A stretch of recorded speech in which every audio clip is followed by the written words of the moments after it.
आप सभी जानते हैं कि भगवान भोलेनाथ की पूजा सोमवार के दिन होती है।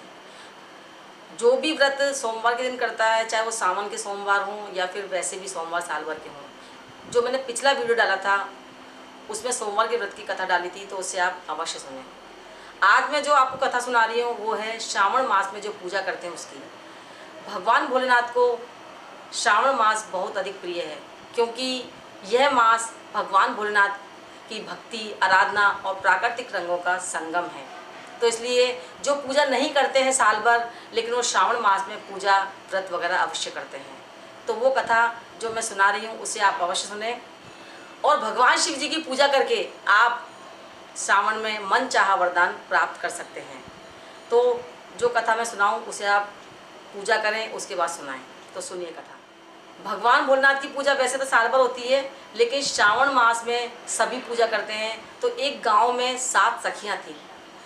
जब श्रावण मास आया तो पूजा करने साथ साथ गईं।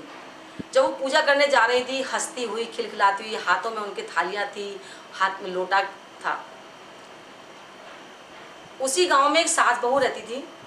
तो बहू का बहुत मन था कि मैं श्रावण मास में भगवान भोलेनाथ की पूजा करूं। लेकिन जब भी वो अपनी सास से कहती कि माता जी मैं श्रावण मास में भगवान भोलेनाथ की पूजा करना चाहती हूँ, तो सास उसे मना कर देती। एक दिन वो पानी भरने जा रही थी, श्रावण मास शुरू हो गया था और वो सखियाँ जा रही थी। तो वो बोली बहू कि आप लोग कहाँ जा रही हैं? तब वे सखियाँ बोली कि हम भगवान भोलेनाथ की पूजा करने जा रही हैं, क्योंकि श्रावण मास शुरू हो गया है। ये सुनकर बहू बहुत उदास हो गई। तब वे सखियाँ बोली कि तुम क्यों इतनी उदास हो रही हो? तब वो बहू बोली कि मैं भी पूजा करने चाहती हूँ, लेकिन मेरी सासू माँ करने ही नहीं देती, मेरा मन बहुत दुखी रहता है इस वजह से। तब ये सखियाँ बोली तुम चिंता क्यों करती हो, हमारे साथ चलो और पूजा करना। बहू ने कहा कि मेरे पास लेकिन कुछ सामान तो है नहीं पूजा करने के लिए, पूजा भी तो मैं करूँ जभी। तब वे बोली सखियाँ कि तुम चिंता क्यों करती है, हमारे पास जो भी सामान है उससे तुम पूजा कर लेना, तुम बिल्कुल चिंता मत करो, तुम चलो हमारे साथ। बहू ने पहले कुछ सोचा, लेकिन फिर वो पूजा करने उनके साथ चली गई और उनके सामान के साथ ही भगवान भोलेनाथ की पूजा करने लगी।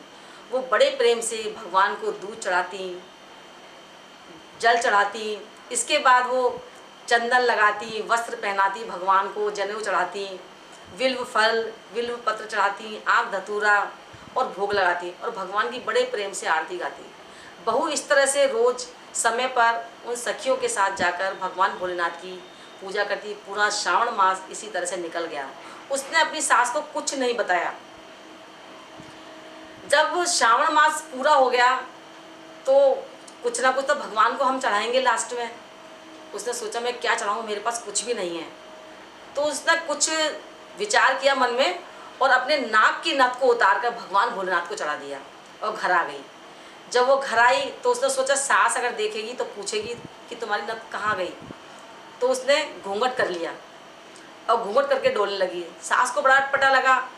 कुछ देर तो सास नहीं बोली, फिर आखिर में टोक ही दिया कि बहू क्या बात है, तुम आज घूंघट करके क्यों डोल रही हो घर में? बहू डर के मारे कुछ नहीं बोली। आखिर में सास ने जब घूंघट उठाया तो देखा उसकी नाक की नथ गायब थी। सास ने कहा अरे तुम्हारी नाक की नथ कहाँ गई? तब बहू अनजान होते हुए बोली कि सासू जी मुझे तो नहीं पता, मैं तो कहीं गई भी नहीं, लेकिन तुम याद तो करो कहाँ गई थी। कि हाँ मैं गोबर थापने जरूर गई थी। तब सास बोली चलो दोनों चलते हैं, देखते हैं, हो सकता है वहीं गिर गई हो और तुमने जब गोबर कंडे बनाए हो गोबर के तो उसमें दब गई होगी। दोनों सास बहू जाती हैं। बहू इस तरह से जाती है जैसे उसे कुछ मालूम ही ना हो। सास बहू से कहती है ऐसा करो तुम भी कंडे फोड़ो और मैं भी देखती हूँ।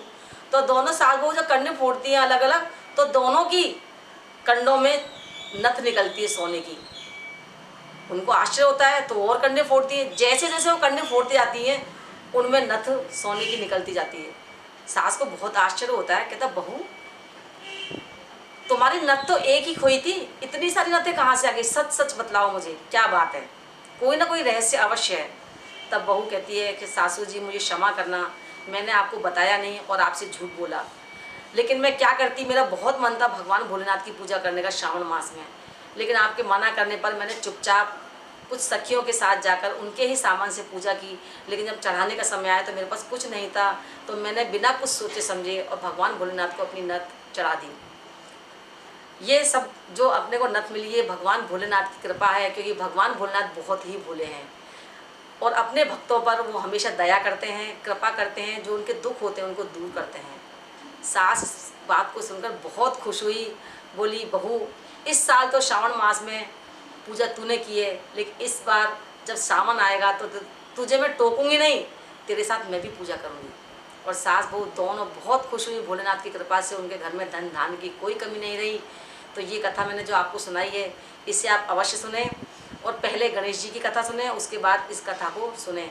और जब भी आप कथा सुने हाथ में पुष्प और कुछ अक्षत ले लें और जब कथा सुनकर उठें तो धरती को स्पर्श करके अपने माथे पर लगाएं और भगवान भोलेनाथ की जय बोलते हुए हे भोलेनाथ आपकी जय हो, और इस कथा को समाप्त करें और सबसे राम राम करके उठें। तो ये थी कथा। आपको कैसी लगी ज़रूर बताइए कमेंट करके, और अच्छी लगे तो लाइक करें और शेयर करें।